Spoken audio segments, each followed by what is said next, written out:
এটার বিরোধিতা করে একটি রিট পিটিশন দায়ের করা হয়েছিল। হাইকোর্ট সেখানে রুল ইস্যু করেছিল এবং ডাকসু ইলেকশন 30শে অক্টোবর পর্যন্ত স্থগিত রেখেছিল। এর বিরুদ্ধে আমরা আজকে এপিলেট ডিভিশনে আমাদের বক্তব্য পেশ করেছি।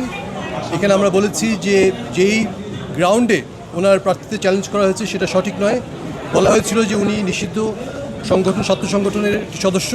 আমরা দেখিয়েছি বিভিন্ন ডকুমেন্ট কোর্টের কাছে, কোর্টের নজরে এনেছি এবং আমরা বলেছি যে আসলে কখনোই উনি কোনোদিন ওই নিষিদ্ধ সংগঠনের সাথে জড়িত ছিলেন না।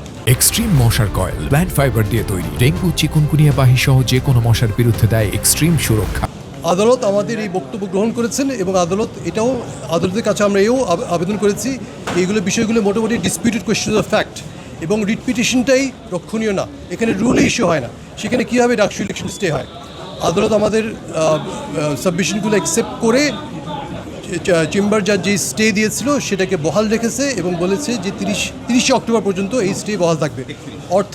অর্থাৎ আপনার এই 9 সেপ্টেম্বর ডাকসু ইলেকশন অনুষ্ঠিত হওয়াতে কোনো বাধা রইল না।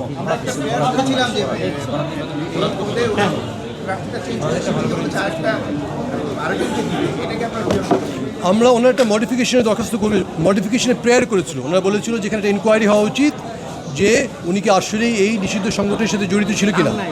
আমরা বলেছি যে শুধুমাত্র ফেসবুকের কিছু স্পিরিয়াস ডকুমেন্টসের উপর ভিত্তি করে ফেসবুকের কিছু সোশ্যাল মিডিয়ার কিছু স্পিরিয়াস ডকুমেন্টসের উপর ভিত্তি করে এই আবেদন করার কোনো সুযোগ নাই এবং এখানে মডিফিকেশন চাওয়ার কোনো সুযোগ নেই।